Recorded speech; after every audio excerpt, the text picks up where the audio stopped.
Hi guys, it's Omer from MMOs.com. I'm doing another quick weekly recap of MMO news and announcements for the weekend, September 14th, 2015. This is episode 8 of the news recap, and the first bit of news this week comes from Blade & Soul, as you can see in the video in the background. The news is that Blade & Soul is finally launching into closed beta on October 30th. We finally have a release date, or rather a closed beta date for the game, and again, that is October 30th.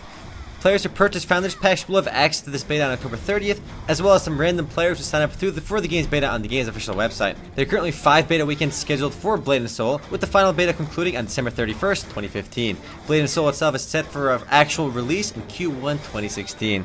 I suspect the actual open beta / release shouldn't be that far away from early 2016, probably sometime in January if I had to guess. Despite being years late, the game is finally coming out. Next up guys, a bit of news from the anime MMORPG Onigiri. The news is that Onigiri is actually launching on consoles in the West for PlayStation 4 as well as Xbox One. The Xbox One release is set to be very soon. It was set to actually launch earlier this week. However, due to quote-unquote scheduling issues, Microsoft delayed that launch, so it should still be coming out likely later this month. The PS4 release is set to be later this year, but definitely in 2015. Aside from Neverwinter, Onigiri will be one of the only free-to-play console MMORPGs out right now. It's also one of the only Japanese-developed MMORPGs out there. The game is also available on PC right now for those that do want to check it out. Moving right along, we have a bit of news for Conquer Online. Yes, it's an older game released back in 2004. The news is that Conquer Online 3.0 is launching later this month, introducing the game's Kingdom War, which is a global PvP event which lets guilds fight for supremacy over the servers. Players who win these Kingdom Wars will basically become monarchs in-game, giving them very strong abilities similar to the Archlord and the original Archlord, as well as the Archlord 2. This is a game that most people don't really care about, but it's still kind of cool to see a game released back in 2004 still thriving today. It's without a doubt TQ Digital's most popular free-to-play game in the West, and I think worldwide actually. Next up, a bit of news about Warhammer 40k Eternal Crusade, the Warhammer 40k themed MMOFPS game.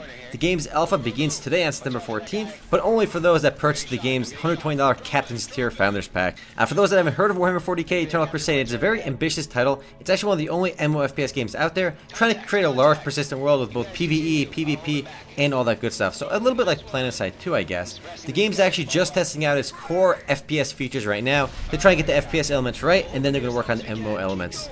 The full game is definitely still quite a while away from release. Aside from Warhammer 40k Dark Next Arena, Eternal Crusade is the only other free-to-play, online, multiplayer-style Warhammer game. Warhammer 40k, rather. Up next, buy-to-play sci-fi MMORPG Otherland began its early access testing this week, on September 10th actually. The game originally launched with quite a few bugs as well as login queues. They fixed much of the login queues, but the game is still actually surprisingly buggy. For those that haven't heard of Otherland, it's a sci-fi MMORPG based on the novels by Ted Williams. It's a game that's been in development since 2008 and has had shuffled their development teams a couple times, so it took a while to release and is still very buggy. The game's early access costs $20, but I strongly recommend you wait a while because it's just unplayably buggy at the moment. I do suspect that Drago Entertainment, the game's developer, will address most of these issues early on, so it will probably be fixed.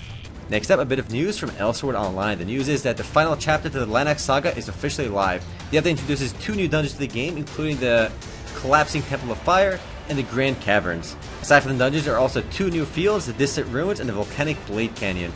It's not a huge update, but COG Games has been really good with releasing bite-sized updates pretty regularly.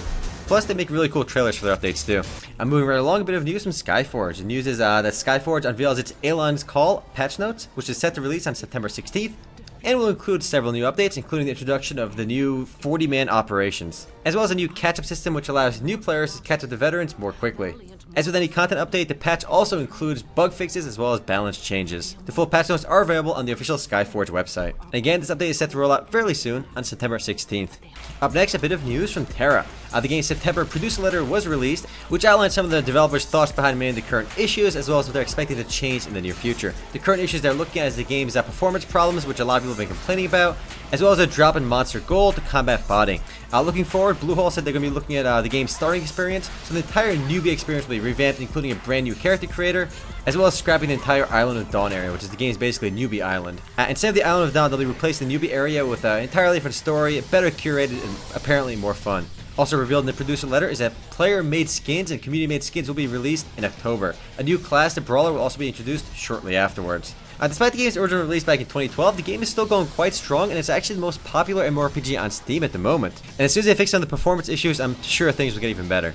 Next up, a bit of interesting news from Nintendo of Japan. Apparently they're releasing Pokemon Go in 2016 for Android and iOS, and the video in the background looks incredibly awesome, like way cooler than the actual game could possibly be. Apparently it's an augmented reality style game with smartphones and geolocation. It's essentially a Pokemon style game where you can catch Pokemon in the wild based on geolocation. So random Pokemon will appear in various different parks, and as you see them on your phone, you can catch them with a Pokemon Go Plus piece of hardware which will be Bluetooth enabled, and as you click it, you can throw Pokeballs. It seems very far-fetched right now, and based on the video, it just cannot be that fluid as you can see. Most likely the augmented reality department will be done via your actual phone's camera, so you can see the Pokemon through your phone in the environment you're in. Otherwise, you have to wear some kind of goggles, which doesn't make much sense. Given Nintendo's lack of involvement in mobile, it's very cool to see them come out with a bang like this, but only time will tell what this actually looks like. But the internet is clearly excited over the prospects of Pokemon Go, and I am too. I hope they pull it off really well. And in case you're curious, the game has a lot of the traditional elements of a Pokemon game too. There will be Pokemon battling, it's not just about collecting.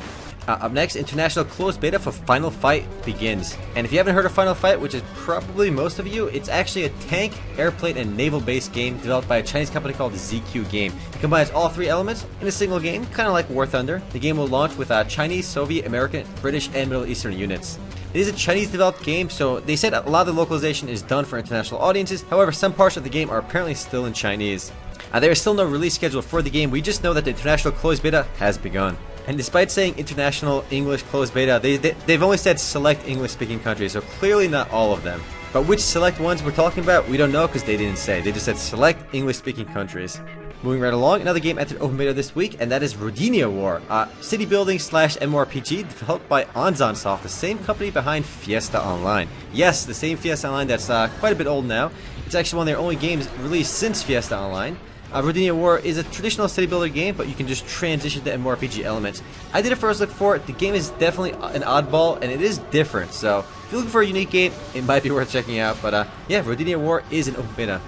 Next and last bit of news this week is that the Heroes Awaken update for ArcheAge is now live. The game's update, dubbed ArcheAge 2.0, including the update are fresh start servers, which are exactly what they sound like, fresh starts. Also, server merges did occur, including the 2.0 updates are enhanced guild systems, housing specializations, Diamond Shore Reborn, a Heroes Welcome event, as well as many other small changes. Unfortunately, the release was actually quite botched, and only 10% of players were able to log into the game because of countless errors in the login. Trion Worlds, company behind the game, did take responsibility for the errors, and they did a rollback because only 10% of players were able to get into the game and claim a big part of the game's land, which is quite limited. So the rollback did make sense.